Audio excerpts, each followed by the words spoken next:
اور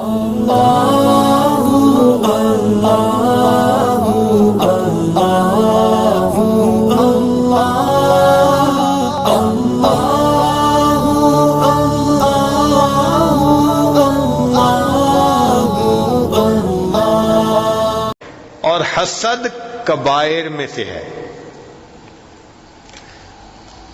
آسمانوں پہ سب سے پہلا گناہ حسد کی وجہ سے ہوا۔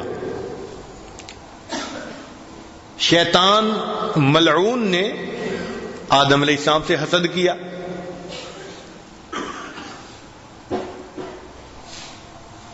اور گناہ کا مرتکب ہوا۔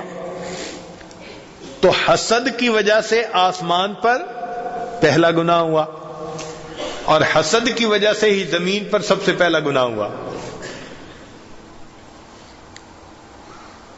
کہ دو بھائی تھے، ان میں سے ایک کی بیوی زیادہ خوبصورت تھی اور دوسرے کی نہیں تھی، اس کو حسد ہوا اور اس نے حسد کی وجہ سے اپنے بھائی کو قتل کر دیا۔ یہ زمین پر سب سے پہلا گناہ۔ تو آسمان پہ پہلا گناہ بھی حسد کی وجہ سے، اور زمین پہ پہلا گناہ بھی۔ اس لیے نبی علیہ السلام نے تعلیم دی وَلَا تُحَاسَدُوا، تم حسد نہ کرو۔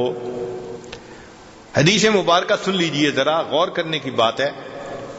لا یجتمع فی جوف عبد الایمان والحسد، بندے کے دل میں دو چیزیں جمع نہیں ہو سکتی، ایمان اور حسد۔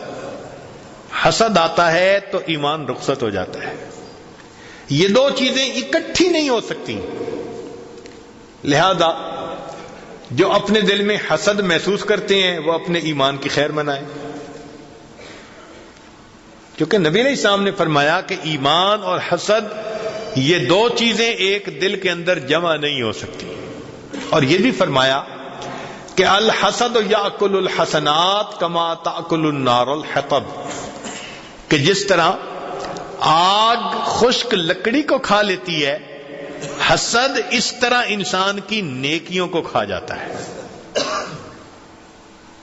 تو حسد کرنے سے اپنی نیکیاں گئی، کتنا نقصان ہے یہ۔ اور حسد کیوں ہوتا ہے؟ کہ اللہ دوسرے کو کسی نعمت سے نوازتا ہے۔ لوگوں کو مال سے حسد ہوتا ہے، حسن و جمال سے حسد ہوتا ہے، فضل و کمال سے حسد ہوتا ہے۔